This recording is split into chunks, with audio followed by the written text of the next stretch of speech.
الذي جاهد لكم عليه بك وجعلت يعتمد ذلك على الله.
السلام عليكم ورحمة الله وبركاته.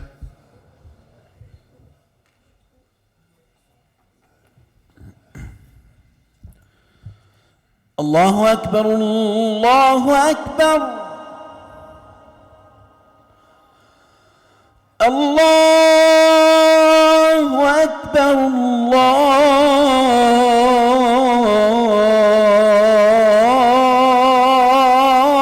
الله أكبر. أشهد أن لا إله إلا الله.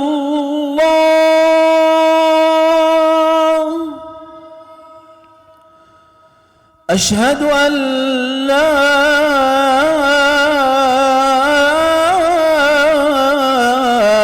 إله إلا الله.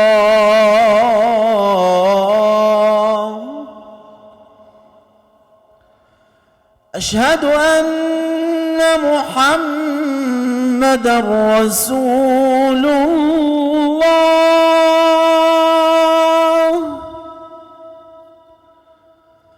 أشهد أن محمدًا رسول الله.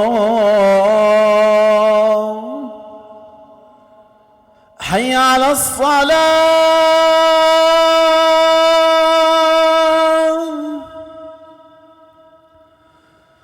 حي على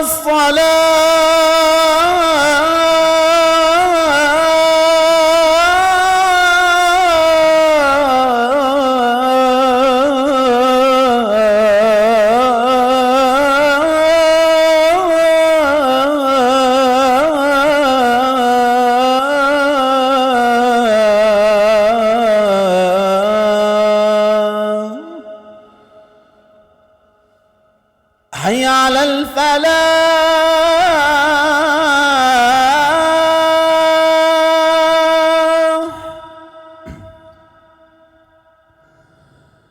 حي على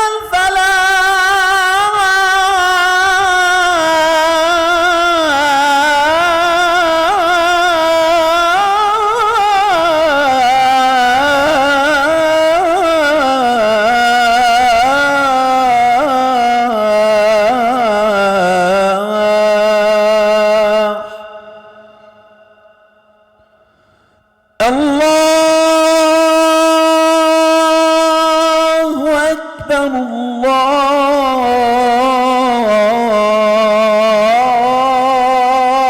الله أكبر. لا إله إلا الله.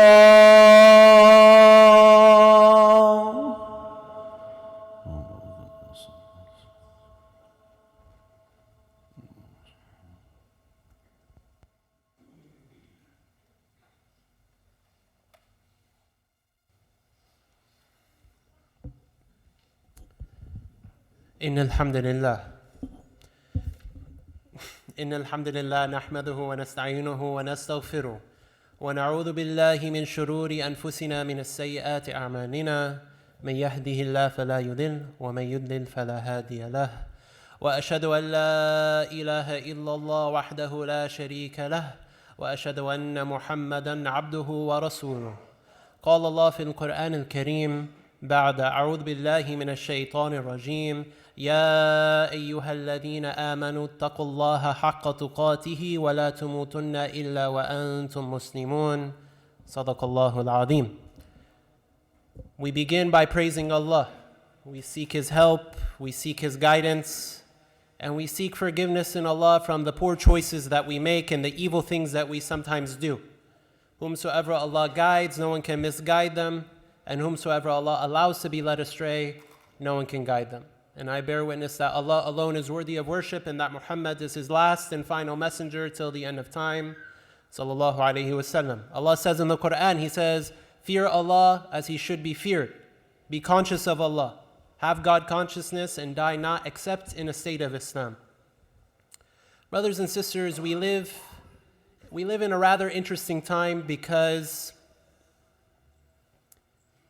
for whatever reason, maybe it's the way that we receive information.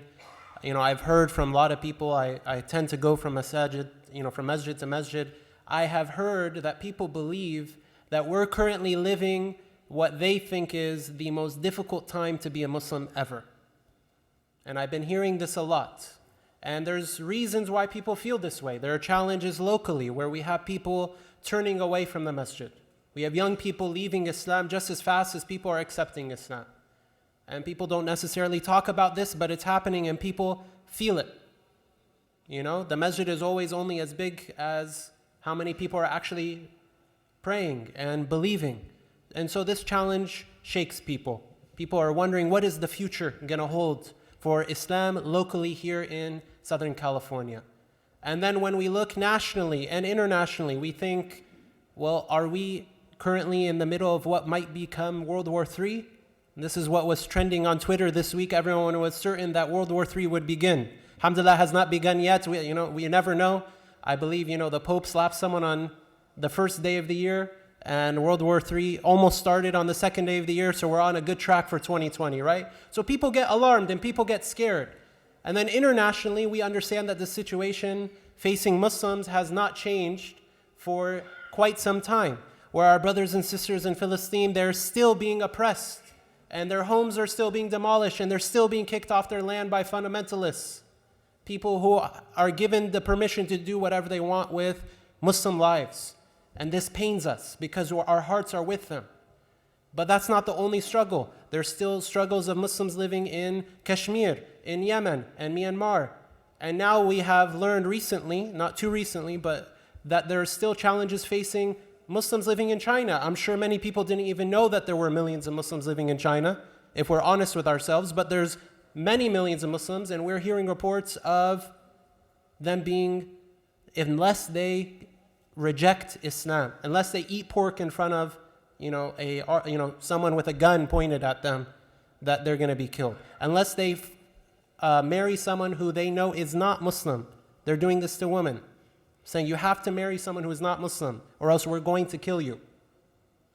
And so these challenges, they tire us. We have what is called compassion fatigue. We can't care. There's so much to care about. We just feel, that's it. The time now is the worst that's ever been. I'm just going to do whatever I can. I'm just going to move on, carry on, because there's no hope for Islam. And people begin to lose hope in Allah. And that's not what we should do. Obviously, I see some people shaking their heads.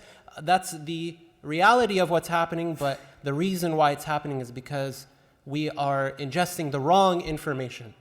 We're hearing about only all the bad things that are happening. We're not focusing on what's good, and we're not learning from the history of what has happened before. And so if we go back to the time of the Prophet ﷺ, we'll find ourselves in good company, because our situation of feeling desperate and wondering when the help of Allah is going to come is similar to the companions of the Prophet radiallahu anhum, the greatest generation to ever live. And we see that there was a time, and this is in a hadith, and I'm paraphrasing the hadith, where one of the companions of the Prophet, they were outside al-Haram, they were outside the Kaaba, in which the Prophet ﷺ was praying. And he was there, and people, because of the boycott that they were facing and the immense persecution and all of the torture that they were undergoing, a lot of pressure on them that they are only receiving because they simply believe in Ashhadu an la ilaha illallah. So they asked the Prophet ﷺ, you have a direct relationship with Allah. Can't you ask for Allah's help to come soon? Because we can't bear this anymore. And the Prophet ﷺ essentially responds to him, and he's addressing a group of people. He says, there was a time in which believing people before you, there was one person in which he was told if he were not to reject his religion or reject his faith, he would be sawed in two from head to toe. So gruesome, absolutely gruesome. And yet that wasn't enough for him to give up his religion. He remained steadfast. And then another situation in which someone was, again, if you do not give up your beliefs, we're going to torture you. And they tore at his nerves with an iron comb or an iron rake from his flesh. Immense torture. Torture that we can't even imagine without having shivers run down our spine, right? And yet that wasn't enough for him to give up his religion. And so the Prophet ﷺ, he's addressing the companions, but also this is a message for us, right? he says, he goes on to say, by Allah, this religion, Islam, will prevail till a traveler will go from one point in Arabia to the other without having anything to fear except Allah. But you are being hasty. And again, I'm paraphrasing, but he is reminding the companions who we're in good company, right? Because we're feeling the same thing as them. We might not be, in a situation like them, but we're feeling, okay, the hope, the cause of Islam is feeling rather hopeless. When is the help of Allah going to come?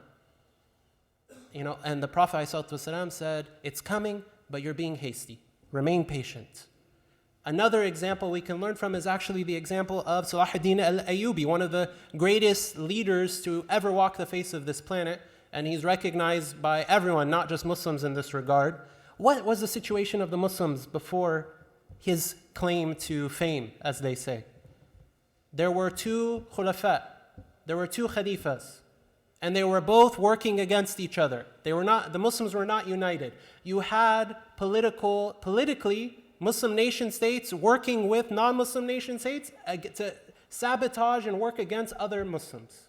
Not too much unlike today, actually, which is kind of funny in a sad way, but it's very similar, right? So there was a difficult time for Muslims politically.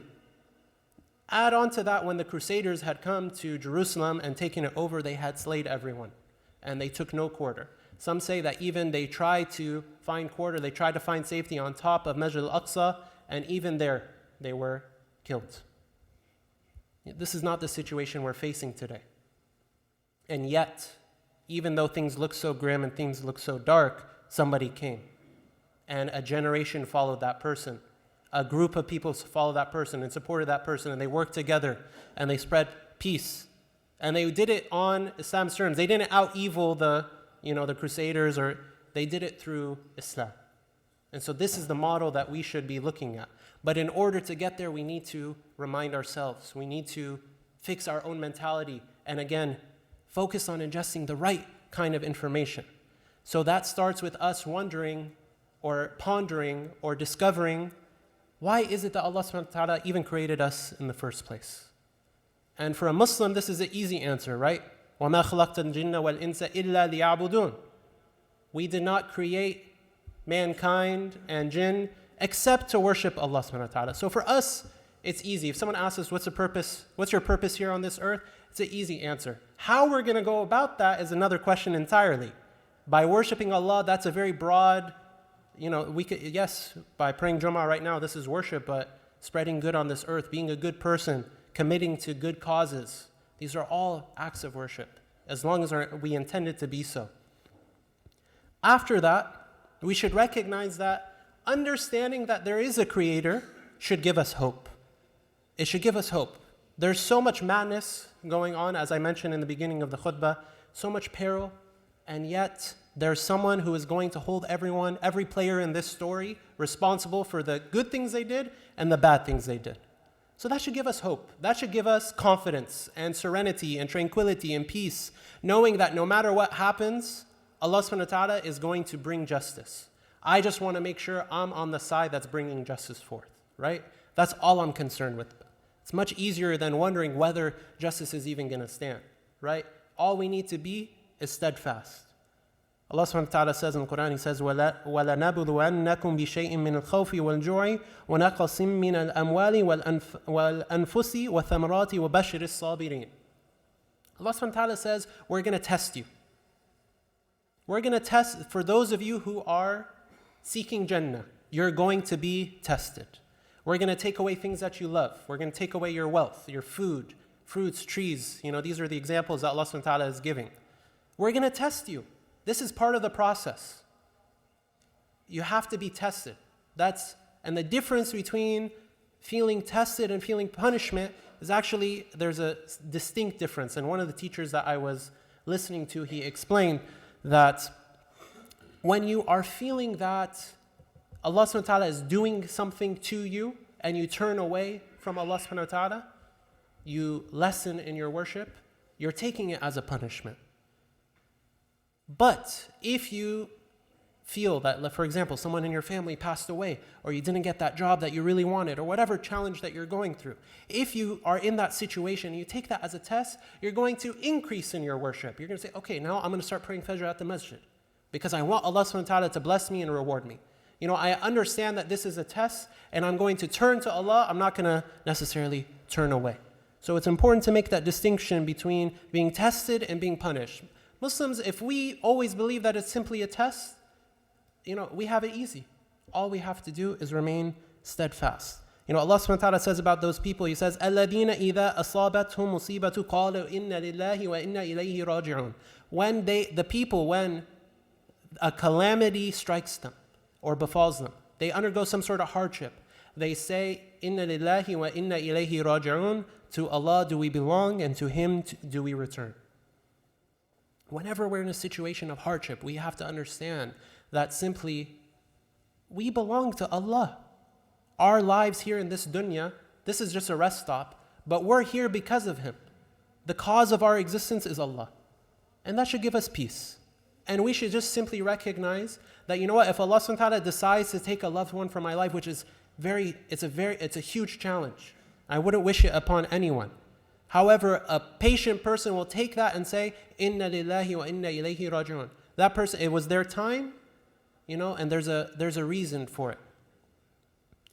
And then Allah subhanahu wa ta'ala, He says in another verse, He says, Am hasibatum an tadkhulul jannata wa lamma يَعْلَمِ اللَّهُ الَّذِينَ جَاهَدُوا مِنْكُمْ وَيَعْلَمَ الصَّابِرِينَ. Or do you think that you will enter paradise while Allah has not yet made evident those of you who fight in His cause and made evident those of you who are steadfast? Sometimes, brothers and sisters, we feel like we're entitled to Jannah. We feel like because of the nature of our desires or just being a human being, we think something as magnificent as Jannah is just going to come to us for free. They're going to hand it out at Costco in the free sample section. The Jannah doesn't work like that. Jannah is something as magnificent as Jannah, you have to sacrifice in order to achieve. And Allah subhanahu wa ta'ala is explaining to us that we're going to take from you, and we're going to test you, and we're going to see who reacts in which way, and we're going to reward people accordingly to how they react. So if you turn away from Allah, then you have made evident that you're not worthy of that. So stay patient. Allah subhanahu wa ta'ala is telling us that we should stay patient in that regard. And then sometimes we wonder, okay, well, it's not fair. I'm here struggling, and I see people who are openly disobeying Allah. And Allah subhanahu wa ta'ala is giving them success. How can this be fair? Right? We've all had that feeling. Allah subhanahu wa ta'ala, again, He has an answer to this concern. Allah subhanahu wa ta'ala says, لِيَمِيزَ اللَّهُ الْخَبِيثَ مِنَ الطَّيِّبِ وَيَجْعَلَ الْخَبِيثَ بَعْضَهُ عَلَى بَعْضٍ فَيَرْكُمَهُ جَمِيعًا فَيَجْعَلْ لَهُ فِي جَهَنَّمْ أُولَٰئِكَ هُمُ الْخَاسِرُونَ. This is so that Allah may distinguish the wicked from the good and place some of them and upon others and heap them all together and put them into hell. It is those who are the losers. This life is so short. And sometimes we get so worked up about what could happen now. But that person who is openly disobeying Allah and they're doing whatever they want, we don't know what's going to happen to them in the next life. We don't know what's going to happen to them tomorrow. We don't know what's going to happen to us tomorrow. All we have to do is simply remain steadfast. Allah subhanahu wa ta'ala says in Surah Al-Baqarah, He says, Or do you think that you'll enter paradise while such a trial has not yet come to you, as it came to those who passed on before you? Meaning we're not the only ones struggling. Everyone is struggling, and every believing people struggled. It's part of the what we signed up for. When you're a believing Muslim, when you're someone who believes in Allah, you're signing up for struggle. Everyone struggles, but definitely Muslims will have some struggles. They were touched by poverty and hardship and were shaken until even their messenger and those who believed with him said, When is the help of Allah? Mata nasrullah? Inna nasrullaha qareeb. Or Inna nasrullaha qareeb, yes. So what we can learn from this is that even the Prophet, even previous messengers, they were shaken by the challenges that they underwent. And probably, most definitely, they went through a lot more than what we're going through right now. Living in the luxury of Southern California, and there's challenges, but we have to understand that we're blessed. And our Muslim brothers and sisters in other places, they're undergoing such tremendous hardship. We wouldn't wish that upon anyone, but we're blessed that we're not being tested to the point where we have to give up our religion like we learn some people are going through. Instead, we should be patient and understand that the help of Allah is close. It's coming.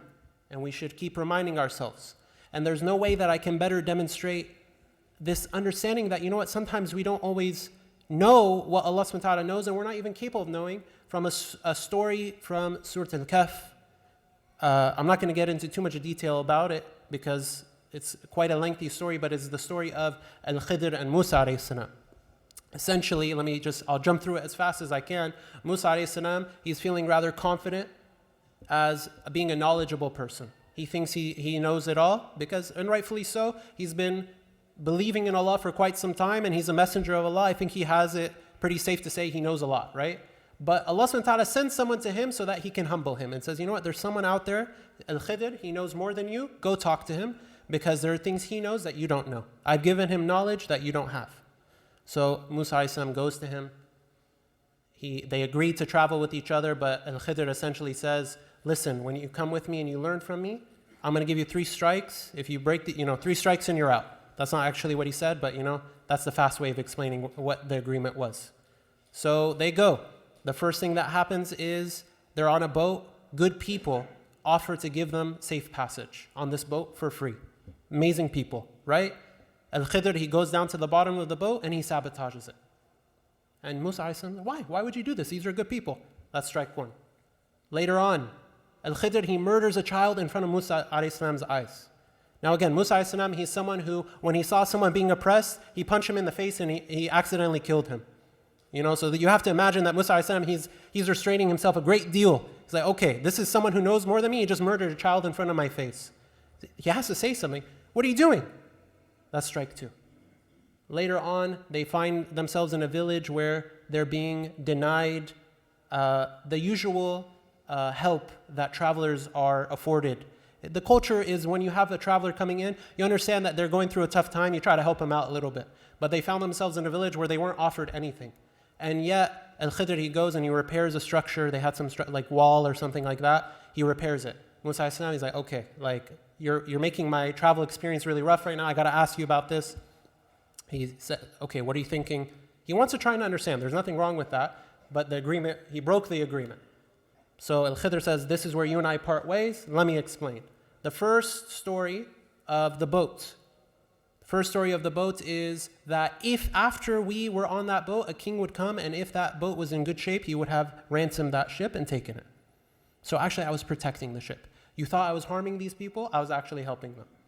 This child that I murdered would have grown up to be an evildoer and a non-believer, someone who is going to upset his parents and give hell on earth essentially to his parents. So not only did I spare his parents that, I spared him that fate.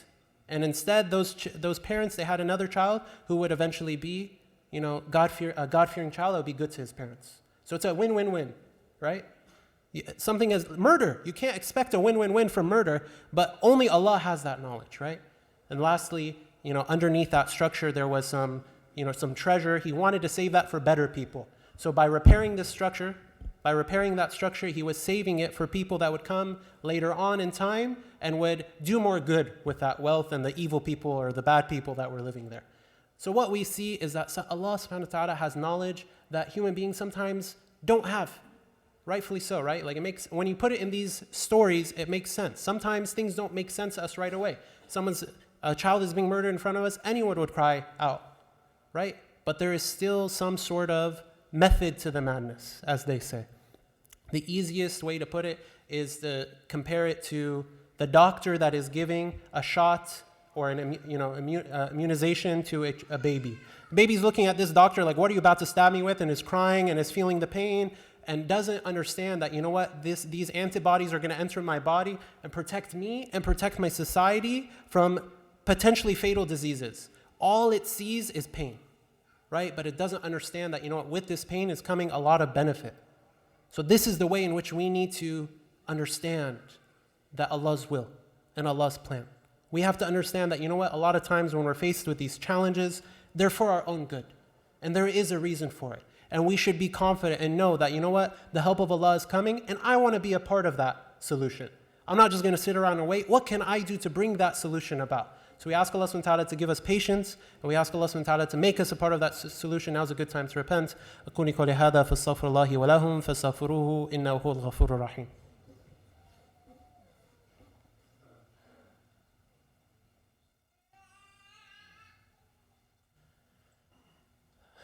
Bismillah, alhamdulillah, wa salatu wa salam ala rasulullah. For those of you who came late, we were discussing Allah's plan, understanding that, Allah subhanahu wa ta'ala has a plan for everything, and despite the fact that we may feel that we're living in a tough time, we're living in a decent time, all things considered. And we should be thankful for that, and we should think, what can we do now to make this time a better time? We shouldn't be worried about, okay, this is a bad time.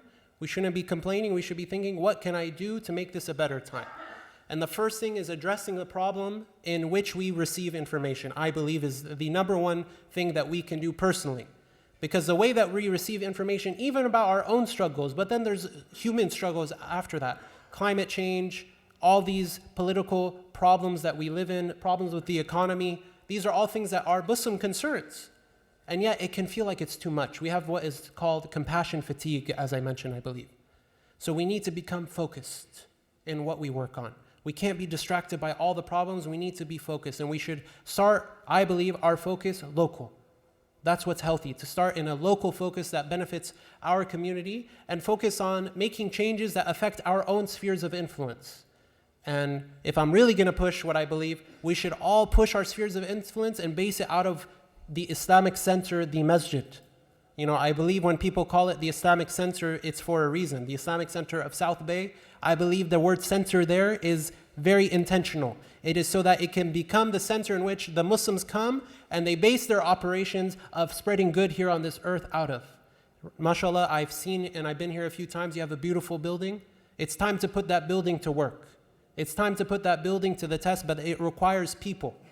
Salah ad-Din al-Ayyubi, he didn't do it by himself. Yes, he's the name that we remember.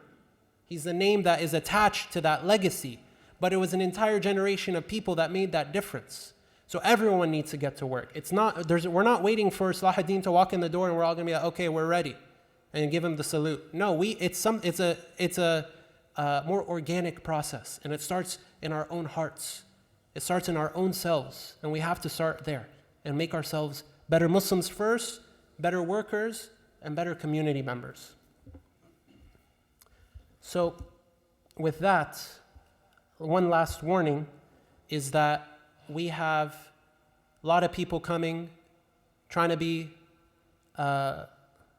leaders, let's say. And they come and they posture. As I mentioned, Salah ad-Din isn't necessarily going to walk in through the door, but many people walk in through the door like they are that person. And my advice to the entire Muslim community is when someone is looking to be in a position of leadership, just remember that in Islam, when someone wants to be a leader, there's normally red flags go up, because we understand that the responsibility of leadership is immense. And someone who is going to recognize that responsibility and do a good job, they're going to shy from the amana, the potential harm they can bring if they don't do a good job. They recognize that it's an important job and they strive to do a good job. Omar Elsyed, he didn't want his kids to become leaders after him, because he felt that even though he did the best job, he felt that, if I come out even on this, it's a win. There's no way that, even though he did such a great job and everyone considers him to be one of the greatest leaders to ever live, he was so hard on himself, and that's why he did a great job. You need a leader that's going to hold themselves accountable. So with that, we ask Allah subhanahu wa ta'ala to bless us with good leaders. We ask Allah subhanahu wa ta'ala to allow us to be good followers and good leaders ourselves.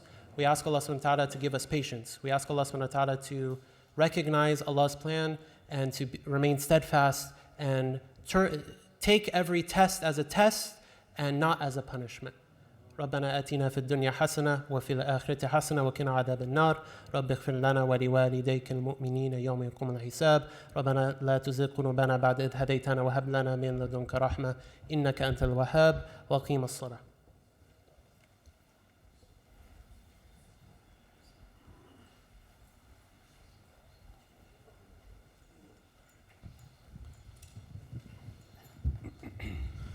الله أكبر الله أكبر أشهد أن لا إله إلا الله أشهد أن محمدا رسول الله.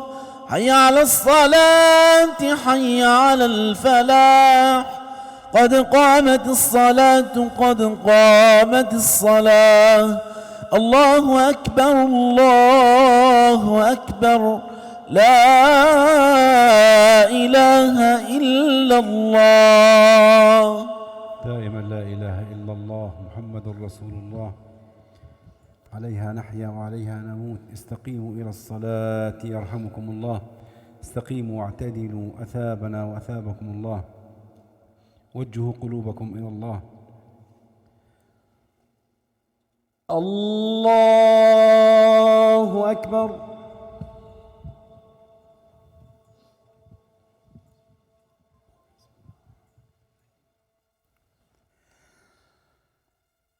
بسم الله الرحمن الرحيم.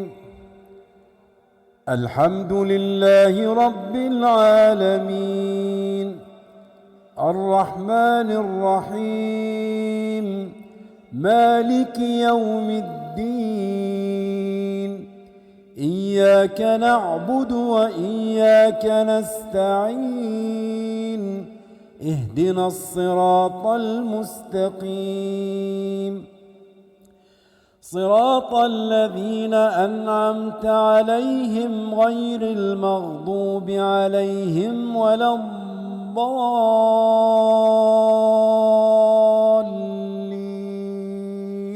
آمين.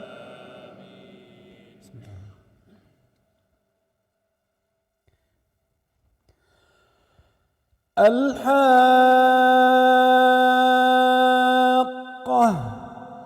ما الحاقة وما أدراك ما الحاقة. كذبت ثمود وعاد بالقارعة.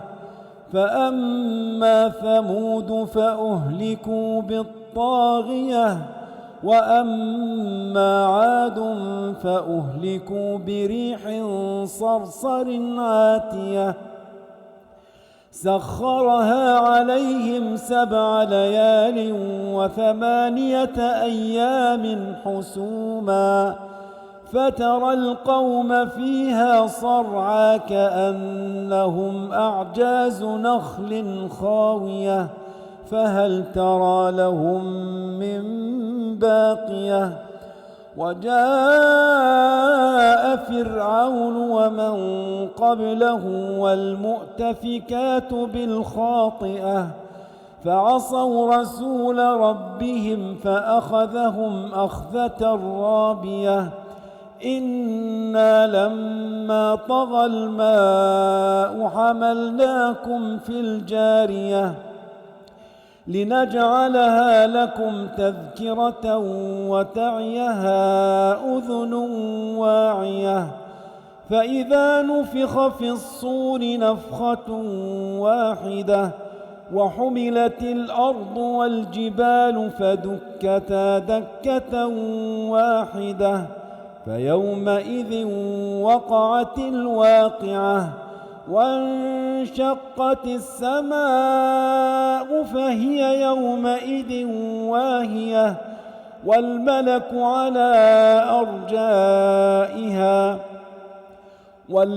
على أرجائها ويحمل عرش ربك فوقهم يومئذ 8. يومئذ تعرضون لا تخفى منكم خافية. الله أكبر.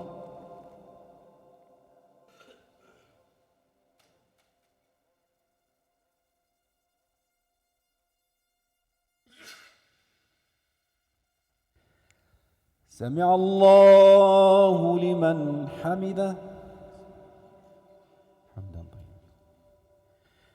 الله أكبر.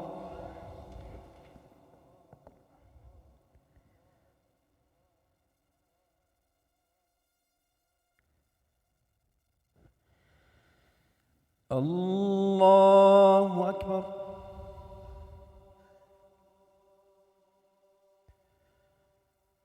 الله أكبر.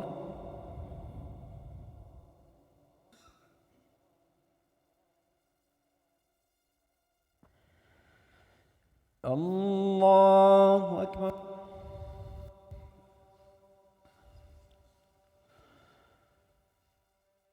بسم الله الرحمن الرحيم.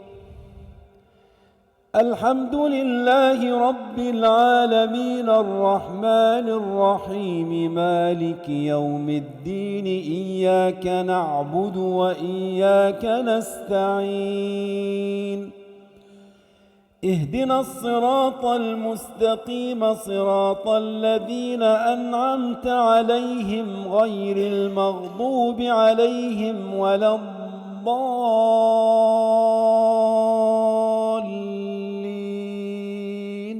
آمين.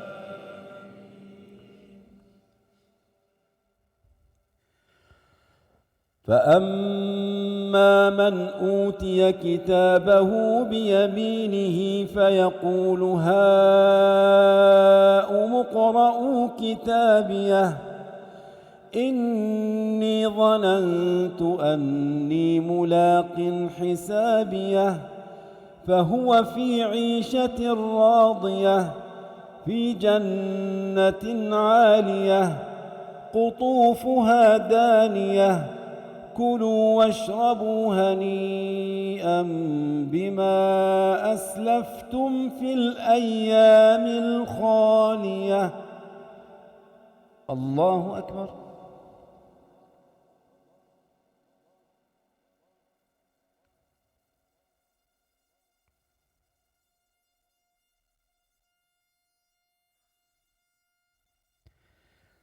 سمع الله لمن حمده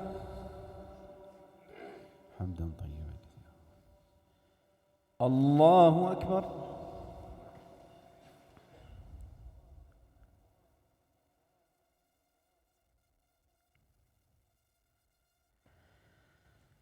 الله أكبر.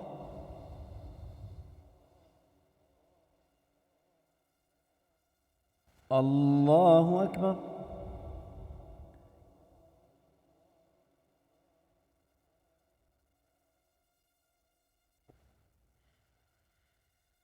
الله أكبر.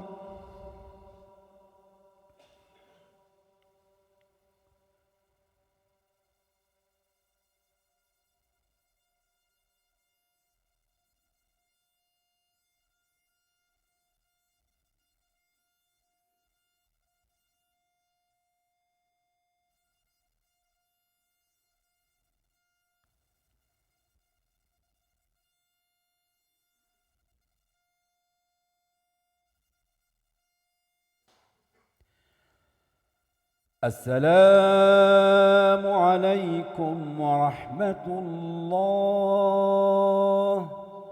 السلام عليكم ورحمة الله.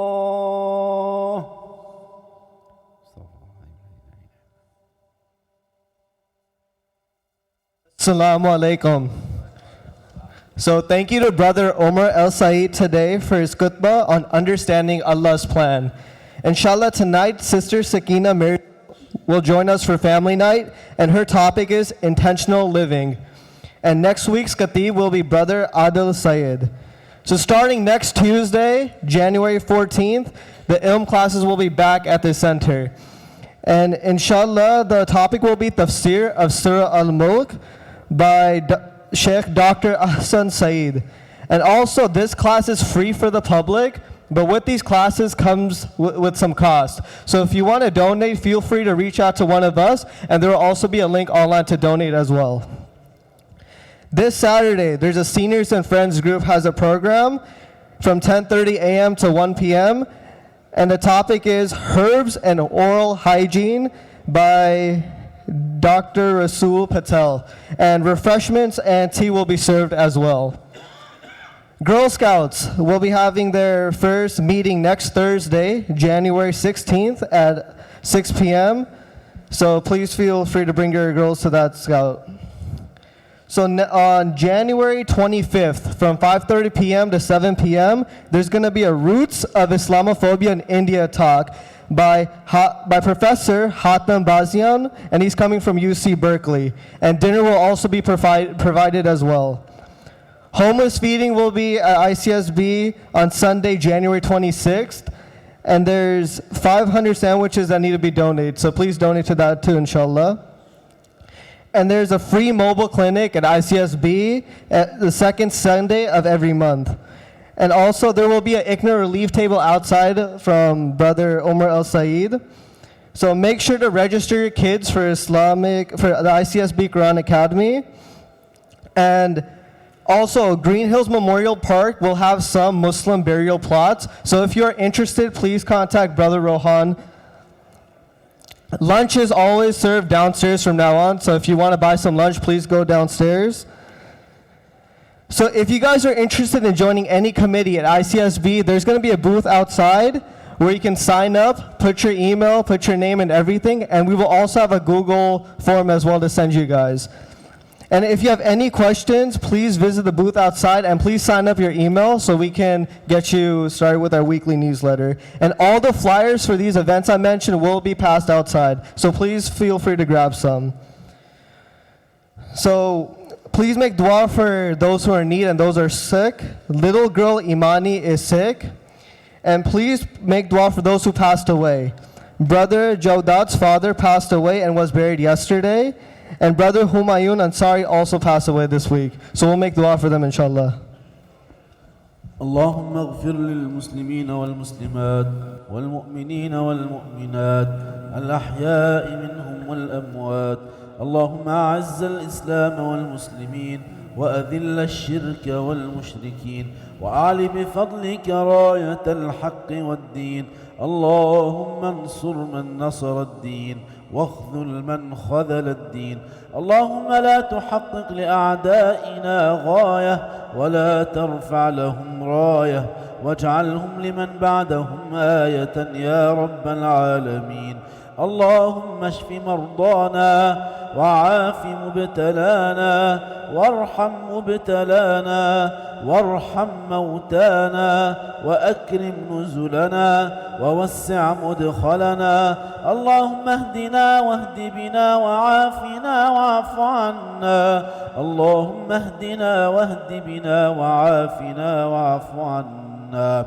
اللهم إنا نسألك صلاح الأبناء والنصر على الأعداء. اللهم إنا نسألك السعة في الرزق والعطاء. اللهم أعطنا ولا تحرمنا، زدنا ولا تنقصنا، آثرنا ولا تؤثر علينا. اللهم اشف مرضانا ومرضى المسلمين وارحم موتانا وموتى المسلمين.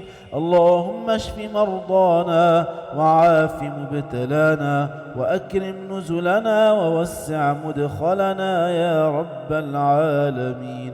وصل اللهم وسلم وبارك على سيدنا محمد وعلى آله وأصحابه أجمعين.